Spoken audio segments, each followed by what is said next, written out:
We are now being joined by Keith Lee. Once again, we'll begin with a few questions from our media joining us virtually today. Steve Jewin, your line is now live. Thank you, and Keith, thank you for the time today. I won't play you any songs on the live stream because I don't want to get us all flagged for copyright, but is there any kind of jam that you really love when you're preparing for a big fight like Hoppy on Stotts? Right now it's Christmas music. I'm listening to any kind of Christmas music to get me in the festive mode because I know as soon as this fight is over, I'm going right into Christmas. I'm kind of skipping over Thanksgiving and going right into the holidays. Are you able to celebrate the holidays like usual, though, with all the COVID restrictions and everything? Yes, because I don't really hang out with a lot of people. So it's just going to be me, my wife, and my newborn daughter. So I don't think anything changes for me because I've always been kind of an introverted kind of person. So I've always been kind of quarantined by myself. Well, that's good, and congratulations to your growing family. And speaking of family, your brother's name often gets brought up on commentary when you're having Bellator fights. Do you ever feel that you get overshadowed a little bit by his success? In the beginning, I did, for sure. But it's just a part of my story. He's definitely a big part of who I am as a fighter and who I am as a person. So I don't really mind it. I know the day will come where it'll be Kevin Lee and Keith Lee and not just Kevin Lee and Kevin Lee's little brother. I feel like the day is coming naturally, and it is slowly coming to this day.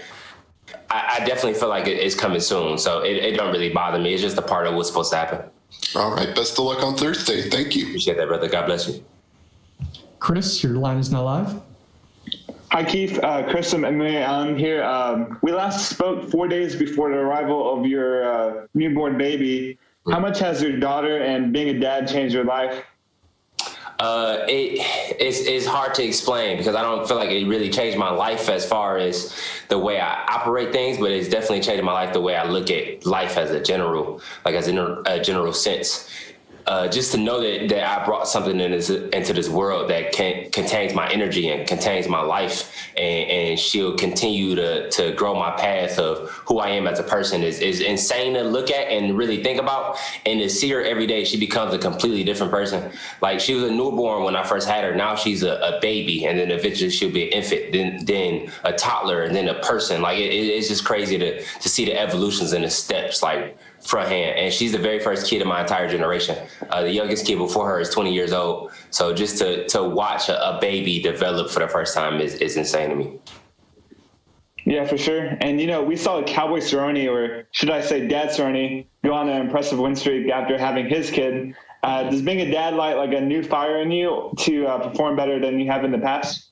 We're going to find out. I haven't performed yet since I've been a dad, so it's only one way to find out. I've always been the kind of person to know that you don't really know what's going to happen until it happens. So I don't go into the fight with any expectations other than going out there and performing. So we'll find out. We'll see if it's different.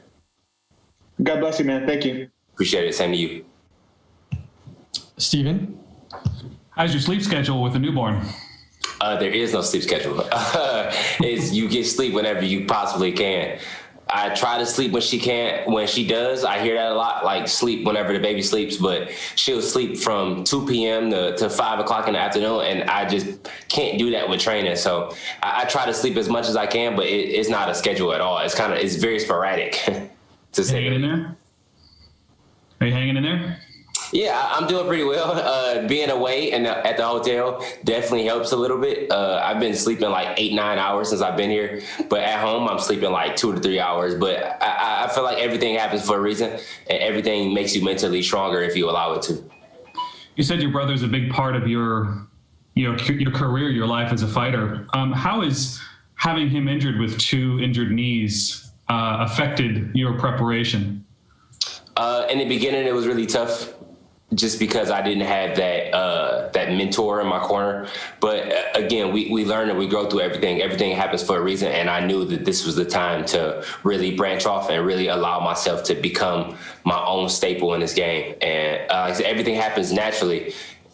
He's still here. He's here with me this week. He can't really move as much as he used to before, but his knees are healing really good, and I feel like he should be back within a couple months in order to train at his full capacity. So I don't think the time is too far away from him being able to completely train. And what do you think of his new head tattoo? It's not finished yet, so a lot of people have a misinterpretation of what it is. It's a samurai helmet. and it's supposed to represent the way that he feels when he goes into battle. It's like his warrior shield. So when it's done, I think it'd be interpreted way better than what it is now. A lot of people have a lot of things to say about it. Well, what is missing from it now?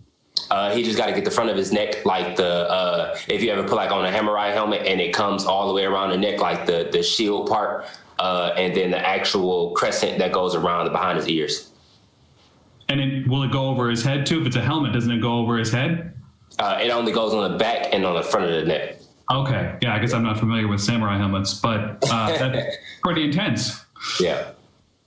Thank you very much. Of course, brother. Donna? Hey, Keith, how's it going? Raufeon Stots is such an impressive fighter. I mean, he's 14-1. He's almost 10 years your senior. Talk to me a bit about what you're expecting from him and what a win over him does for your standing in this incredibly stacked division. You sound like a big fan of his. It don't really, I'm not gonna lie to you, it don't really do much for me as a person. A fight is a fight. It's all about the elevation and going into the next chapter of my life. And that's gonna happen with or without Raufeon. Raufeon, as a person, doesn't do anything for me. Raufeon as a fighter, as like any other fighter, is gonna help me propel to the next step of my career and gonna allow me to reach the next level of what I'm meant to be and what I'm supposed to be on this earth, and the grace of God. Is it time that Bellator bring in a ranking system for you bantamweights? Because at this point, you guys are probably the premier bantamweight division in the world of mixed martial arts. I agree. I for sure agree. Bellator has one of the most stacked divisions. I'm one of those people, I don't really look at rankings that much. Rankings definitely help in a general sense. So it would be amazing if we do have rankings. But me as a person, I wouldn't really pay attention to it because you can have a guy that's ranked number 1 get beat by a guy that's ranked number 9, but beat everybody else. So rankings are very flawed, but it definitely helps in a general sense. So to answer your question, I would definitely be down for a ranking system for sure.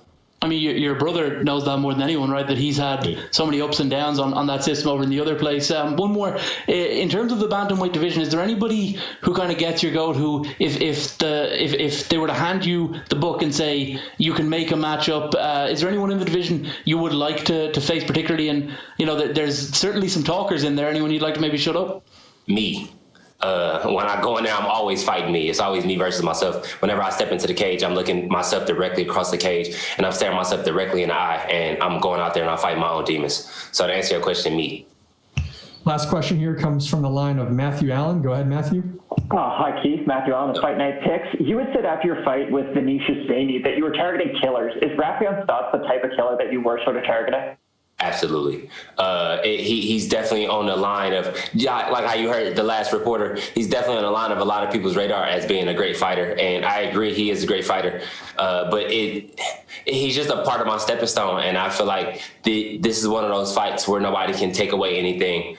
And nobody can say, even with Vinicius Zaney and Sean Bunch, I don't think anybody was able to say that I took an easy fight or pillar fights. And it's just, it helps me sleep at night knowing that I'm out fighting the best in the world and I am the best in the world. And it just allows me to really know that I'm making my stake in this game and I'm really just following my path.